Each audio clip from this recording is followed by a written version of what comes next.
वसुदेवम सुतम देवम कंस चाणूरमर्दनम देवकी परमानंदम कृष्णम वंदे जगत गुरु। जय Shri Krishna. Welcome friends, आप सबका स्वागत है इस नई वीडियो में।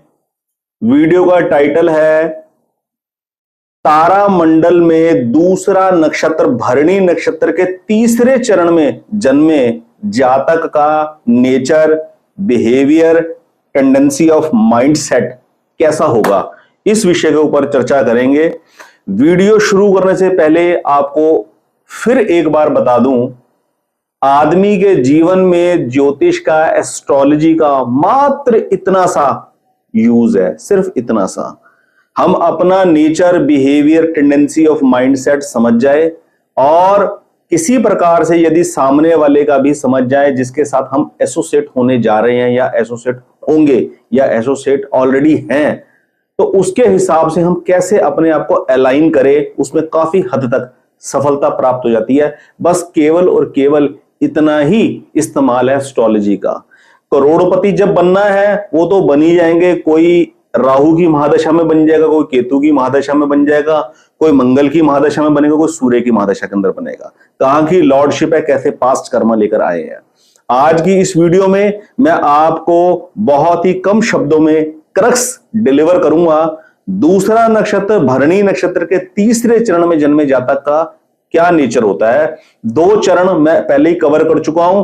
पहले चरण के स्वामी सूर्य थे, दूसरे चरण के स्वामी चंद्र थे। तो कॉम्बिनेशन ये था, पहले चरण का सूर्य शुक्र मंगल और दूसरे चरण का कॉम्बिनेशन था चंद्र शुक्र मंगल। क्योंकि मंगल राशि के स्वामी है, मेष राशि में पड़ता है भरणी नक्षत्र, तो राशि के स्वामी है मंगल, नक्षत्र के स्वामी है, भरणी नक्षत्र के स्वामी है शुक्र और चरण के स्वामी थे, दूसरे चरण के स्वामी थे चंद्र। और मैंने कहा था वीडियो में, चंद्र शुक्र और मंगल का जो कॉम्बिनेशन है बड़ा ही एबनॉर्मल और बड़ा ही एक अलग तरीके का कॉम्बिनेशन है। ऐसे जातक को अपने जीवन में आध्यात्मिकता का आधार मुख्य रूप से लेकर चलना चाहिए, ताकि वो मैटेरियलिस्टिक वर्ल्ड की वस्तुओं को पाने के लिए जिस भी रास्ते की तरफ बढ़े, गलत रास्ते को ना अपनाए और अपने मन की इच्छाएं की पूर्ति के लिए ज्यादा ढिंढोरा भी ना पीटे, ज्यादा अपना खुलासा भी ना करे। नेचर और बिहेवियर को जानने के लिए दो ही रास्ते अपनाए जाते हैं एस्ट्रोलॉजी के अंदर। पहला, राशि, आदमी की क्या राशि है। कन्या राशि वाला ऐसा होगा, मेष राशि वाला ऐसा होगा, वृष राशि वाला ऐसा होगा। और देखिए दोस्तों, आप जितनी भी नॉलेज ग्रहण करेंगे ना, ये किताबों के अंदर छपी छपाई copy and paste, copy paste, cut and paste वाली नॉलेज है। इससे कुछ नॉलेज गेन नहीं होती। एस्ट्रोलॉजी सिर्फ और सिर्फ सीखी जा सकती है अपने प्रैक्टिकल एक्सपीरियंस से। क्या प्रैक्टिकल एक्सपीरियंस? जैसे मैं आपको बता रहा हूं, भरणी नक्षत्र दूसरा नक्षत्र के तीसरे चरण के अंदर पैदा जातक का जो कॉम्बिनेशन है, जो एलिमेंट है, वो होता है शुक्र का, क्योंकि चरण का स्वामी शुक्र है। भरणी नक्षत्र के तीसरे चरण का स्वामी शुक्र है और नक्षत्र का स्वामी भी शुक्र है, तो शुक्र प्लस मंगल का कॉम्बिनेशन होगा। इस चीज को ध्यान में रखकर आप कोई ऐसी जन्म कुंडली देखें, ऐसे किसी जातक के साथ डील करें और ऑब्जर्व करें महीने, 2 महीने, 6 महीने, साल भर, कि वो किस तरीके का टेंडेंसी ऑफ माइंडसेट रखता है। जीवन के अलग अलग पहलुओं के ऊपर किस प्रकार अपनी डीलिंग करता है, किस प्रकार की उसकी बोलचाल है, किस प्रकार की उसकी मनोवृत्ति है, सोचता क्या है, बोलता क्या है और अल्टीमेटली करता क्या है, और होने के बाद उसका क्या रिएक्शन रहता है उस चीज के प्रति। ये माध्यम है एस्ट्रोलॉजी को सीखने का। एस्ट्रोलॉजी किताबों में पढ़ के कभी नहीं सीखी जा सकती, एस्ट्रोलॉजी प्रैक्टिकली सीखी जा सकती है। सबसे पहले शुरुआत करी जाए अपने से। अपनी जन्म कुंडली में देखा जाए मेरा जन्म नक्षत्र क्या था और मैं उस नक्षत्र के किस चरण में पैदा हुआ हूं। उस तीनों ग्रहों के एलिमेंट को देख ले, चरण का स्वामी कौन है, नक्षत्र का स्वामी कौन है और वो नक्षत्र किस राशि में पड़ा था, उस राशि का स्वामी कौन है। 3 एलिमेंट तो ये हो गए। और ये तीनों ग्रहों की लॉर्डशिप जन्म कुंडली के अंदर किस किस घर में पड़ी है, अशुभ घरों में पड़ी है कि शुभ घरों में पड़ी है, और उसके बाद ये ग्रह शुभ घरों में बैठे हैं कि अशुभ घरों में बैठे हैं। इनकी जो कंजंक्शन है, इनका जो एक्सचेंजिंग है, वो शुभ घरों के साथ है या अशुभ ग्रहों के साथ है। इस चीज को इवेल्युएट करके, सभी स्टेप्स को कवर करके आप एक अल्टीमेट निष्कर्ष पे पहुंच सकते हैं। और वो निष्कर्ष हर एस्ट्रोलॉजर का, हर ऑब्जर्वर का अलग अलग होगा, वो कभी एक नहीं हो सकता। वो बस अब आप फैसला करेंगे कि आपकी ऑब्जर्वेशन कितना क्लोजर लुक किसी चीज का उठा सकती है। ठीक है, मैं तो अपनी जिंदगी के अंदर आपको प्रैक्टिकली बताऊं, प्रैक्टिकल एक्सपीरियंस करके मैं इस नतीजे पे पहुंचा हूं कि मैं इतना कुछ सीख चुका हूं भगवान की कृपा से कि कौन सा stone, lucky stone, gemstone धारण करना चाहिए और कौन सा नहीं करना चाहिए। नीलम मूंगा जैसा स्टोन पहनना चाहिए किसको और नहीं पहनना चाहिए किसको, कौन सा स्टोन किसको पहनना चाहिए, कौन सा स्टोन किसको नहीं पहनना चाहिए, मैं ये सीख चुका हूं और बहुतों को मैं प्रिस्क्राइब भी कर चुका हूं और बहुतों ने इस चीज का फायदा भी उठाया है। ठीक है, लेकिन मेरी बताई हुई प्रेडिक्शन को मैं फ्री ऑफ कॉस्ट पहले अपने फ्रेंड सर्कल में बताया करता था, तो मैंने देखा मेरी फ्री ऑफ कॉस्ट की बताई हुई जो प्रिस्क्रिप्शन है उसको लोग लाइटली लेते हैं और दूसरी जगहों पे पैसे खर्चने से बाज नहीं आते।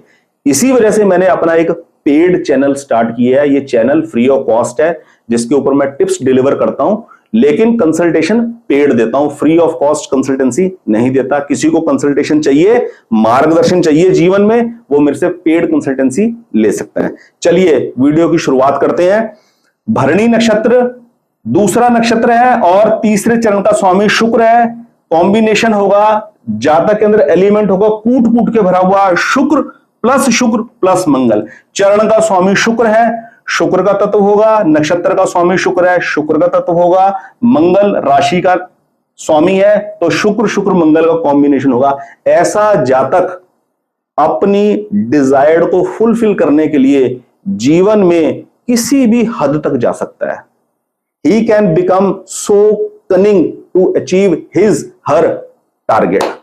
अब इसकी प्रिडिक्शन ऐसे भी की जा सकती है कि शुक्र प्लस मंगल का कॉम्बिनेशन है तो आदमी के जीवन में वैभव बहुत होगा, लग्जरी बहुत होगी, और उस लग्जरी को, उस वैभव को, उस ग्लैमरस वर्ल्ड को पाने के लिए आदमी बहुत डिटरमाइंड होगा, वो अच्छी डायरेक्शन में काम करेगा, बिल्कुल करेगा। ये प्रिडिक्शन भी बन सकती है। लेकिन ऐसा आदमी अपने टारगेट को अचीव करने के लिए दूसरे आदमियों को डायरेक्टली और इनडायरेक्टली, डायरेक्टली नहीं करेगा, इनडायरेक्टली करेगा, क्योंकि शुक्र का कंटेंट ज्यादा है, किसी भी हद तक जा सकता है और किसी भी हद तक नुकसान पहुंचा सकता है।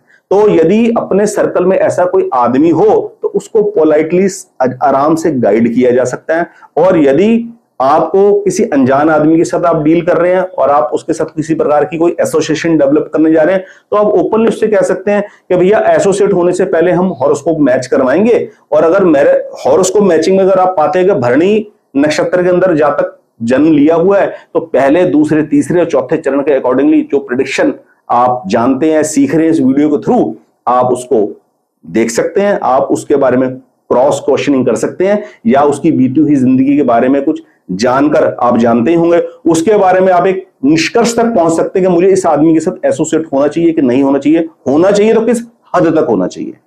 ठीक है, तो भरणी नक्षत्र के तीसरे चरण में जन्मे जातक के अंदर शुक्र प्लस मंगल का कंटेंट होगा, और ये डीप मैटर करेगा। ये दोनों ग्रह शुक्र और मंगल जन्म कुंडली के अंदर किन किन घरों की लॉर्डशिप लेके बैठे हैं। दो घरों की लॉर्डशिप शुक्र लेके बैठेगा, दो मंगल की लेके बैठेगा, क्योंकि केवल सूर्य और चंद्र की ही लॉर्डशिप एक एक घर की होती है, क्योंकि उनकी एक एक राशि होती है, बाकी सभी ग्रहों की दो दो राशियां होती हैं। इसलिए दोनों ग्रह किन किन घरों की लॉर्डशिप लेकर बैठेंगे और किस जगह वो प्लेस होते हैं, मित्र राशियों पे, शत्रु राशियों पे, और एक्सचेंजिंग उनकी कैसे होती है। वो शत्रु राशि में बैठे हैं शत्रु ग्रहों के साथ, या मित्र ग्रहों में बैठे हैं मित्रों के साथ, ये चीज डिपेंड करेगी। और जीवन के अंदर अपना करियर, अपना रिलेशनशिप के मामले में क्या उतार चढ़ाव आता है, उस हिसाब से आदमी लग्नेश, सुखेश, भाग्येश और कर्मेश, इन चारों में से किसी एक का लकी स्टोन, जेम स्टोन धारण कर सकता है, अपने आप को बूस्ट करने के लिए, अपने अंदर पॉजिटिविटी एलिमेंट इंप्रूव करने के लिए। यह है आज की वीडियो का क्रक्स। तो सबसे ज्यादा इंपॉर्टेंट जो आदमी के नेचर और बिहेवियर और टेंडेंसी ऑफ माइंड सेट के लिए काम करेगा, वो करेगा जन्म नक्षत्र के किस चरण में जातक का जन्म है। ठीक है, किस राशि में जन्म है, ये बहुत ऊपरी तल की नॉलेज है। किस डेट ऑफ बर्थ को उसका जन्म हुआ, बड़े ऊपरी तल की नॉलेज है। ऐसा जातक जिसके अंदर शुक्र प्लस मंगल का एलिमेंट कूट कूट कर भरा हुआ है, वो जातक यदि 1 नंबर डेट ऑफ बर्थ का हुआ तो सारी जिंदगी सूर्य को देखता रहेगा, मेरा बस सूर्य का नंबर है, मुझे सूर्य को इंप्रूव करना चाहिए, माणिक पहन लेता हूं। न्यूमेरोलॉजी के हिसाब से 1 नंबर वाले को माणिक पहना देंगे गोल्ड के अंदर या तांबे के अंदर, वो उस हिसाब से सूर्य को तेज करने में लगा रहेगा। वो इस बात को समझेगा नहीं मेरा नेचर ये है, बाय नेचर मेरा ये बिहेवियर है कि मैं मेटीरियलिस्टिक वर्ल्ड की चीजों को पाने के लिए इतना लालायित तो वो किसी भी हद तक जा सकता हूं। वो चीज मेरे को इम्बैलेंस करती है, वो मेरी दूसरी चीजों को इम्बैलेंस करती है, मुझे लॉस में लेके जा सकती है। ये समझ डेवलप हो सकती है इस कैलकुलेशन के हिसाब से। ये मैं वीडियो के माध्यम से आपको बताना चाहता हूं। अपने लाइफ से जुड़ी किसी भी समस्या के बारे में आप कुछ डिस्कस करना चाहते हैं, एक काउंसलिंग सेशन चाहते हैं मेरे साथ, तो आप अपने हॉरोस्कोप का एनालिसिस मेरे से करवा सकते हैं।